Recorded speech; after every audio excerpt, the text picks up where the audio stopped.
Hi everyone, welcome to my channel. RRB examல Profit and Loss topicல previous year questions வந்து பார்க்க போறோம். First, அதுல important terms பார்க்கலாம். CPன்றது வந்து என்னன்னா cost price. ஒரு பொருளை எந்த விலைக்கு வாங்குறோம். SPன்றது வந்து selling price. ஒரு பொருளை எந்த விலைக்கு விற்கிறோம். இப்போ profit அப்படின்னா selling price minus cost price. Loss அப்படின்னா cost price minus selling price.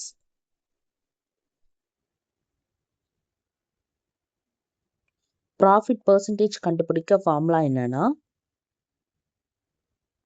Profit by which is SP minus CP by CP into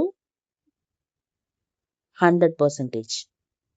இப்போ இதுவே லாஸ் பர்சன்டேஜா இருந்துச்சுன்னா அதுக்கான ஃபார்முலா வந்து loss percentage equal to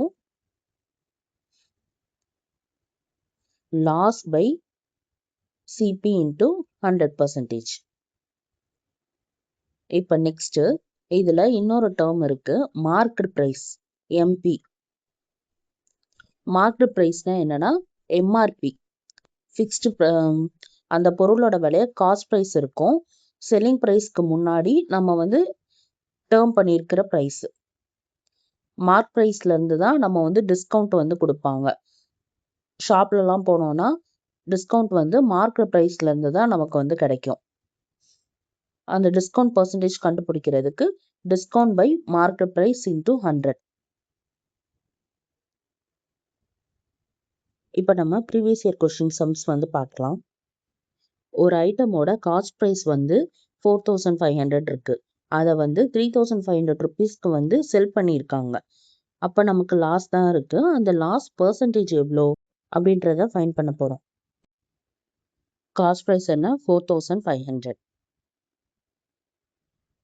selling price வந்து 3500.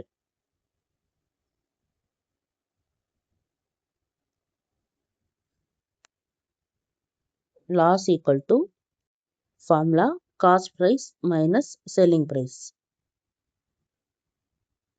காஸ்ட் ப்ரைஸ் வந்து 4500, selling price வந்து 3500. 4500 minus 3500 1000. Loss வந்து 1000னா நம்ம இப்போ லாஸ் பர்சன்டேஜ் வந்து கண்டுபிடிக்க போகிறோம்.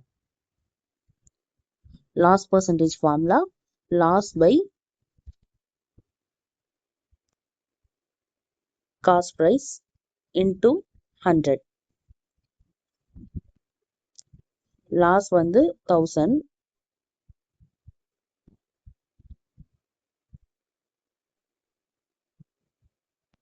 பை காஸ்ட் ப்ரைஸ் வந்து 4500 இன்டூ 100. இப்போ இதை நம்ம சிம்பிளிஃபை பண்ணோம்னா 200 by 9 equal to 22 2 by 9. Profit and loss சம்ஸில் நம்ம ஸ்ட்ரெயிட்டாக பர்சன்டேஜ் யூஸ் பண்ணி இந்த வேல்யூவை கால்குலேட் பண்ண முடியும். இனிஷியல் வேல்யூ 4500, கரண்ட் வேல்யூ வந்து 3500. இப்போ இதோட டிஃப்ரென்ஸ் கண்டுபிடிக்கணும்.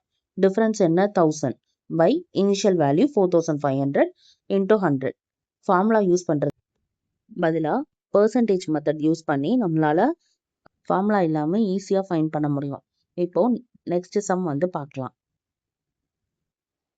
கொஷினில் என்ன கொடுத்துருக்காங்கன்னா ஒரு ஐட்டமை 222 ருபீஸ்க்கு ஒருத்தவங்க விற்கும் போது அவங்களுக்கு லாஸ் வந்து 48 ருபீஸ் ஆயிருக்கு. இப்போ இந்த டிரான்சாக்ஷன்ல எவ்வளோ பர்சன்டேஜ் லாஸ் ஆயிருக்கு அப்படின்னு சொல்லி கேட்டிருக்காங்க. செல்லிங் ப்ரைஸ் கொடுத்துட்டாங்க, லாஸோட அமௌண்ட் கொடுத்துட்டாங்க. இப்போ நம்ம லாஸ் பர்சன்டேஜ் கண்டுபிடிக்கணும். ஃபர்ஸ்ட் காஸ்ட் ப்ரைஸ் வந்து கண்டுபிடிக்கணும். காஸ்ட் ப்ரைஸ் எப்படி கண்டுபிடிக்கலாம்? Selling price plus loss. Selling price என்ன 222 ருபீஸ் ப்ளஸ் லாஸ் வந்து 48 ருபீஸ். ரெண்டுத்தையும் ஆட் பண்ணோன்னா 270 ருபீஸ் காஸ்ட் ப்ரைஸ் இருக்கு. இப்போ நம்ம லாஸ் பர்சன்டேஜ் வந்து கண்டுபிடிக்கணும். லாஸ் பர்சன்டேஜ் வந்து லாஸ் வந்து 48 ருபீஸ். ஸோ 48 வந்து 270க்கு எவ்வளோ பர்சன்டேஜ்ன்றதை நம்ம கண்டுபிடிக்க போகிறோம். ஃபார்முலா வைஸ் பார்த்தோம்னா loss by CP into 100, 48/270 into 100. இப்போ இதை வந்து கேன்சல் பண்ணோம்னா சிம்பிளிஃபை பண்ணும்போது நமக்கு 160/9 which is equal to 17/7/9. Answer option A. இப்போ நெக்ஸ்ட் கொஸ்டின் பார்க்கலாம்.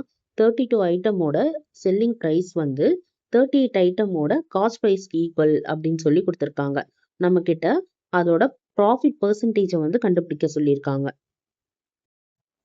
38 ஐட்டமோட காஸ்ட் ப்ரைஸை வந்து 32 ஐட்டம் செல் பண்ணியே அவங்க வந்து சம்பாரிச்சிட்டாங்க. மிச்சம் இருக்கிற 6 ஐட்டத்தோட ப்ரைஸ் வந்து அவங்களுக்கு வந்து ப்ராஃபிட் தான். So 32 selling price equal to 38 cost price. Selling price by cost ப்ரைஸ்னா 38/32. இப்போ ப்ராஃபிட் வந்து என்ன? Selling price minus cost price. 38 minus 32 6. Profit percentage கண்டுபிடிக்கிறதுக்கு 6 காஸ்ட் ப்ரைஸ் வந்து 32 இன்டூ 100. இப்போ இதை சிம்பிளிஃபை பண்ணோம்னா 18.75. தேங்க்யூ ஃபார் வாட்சிங்.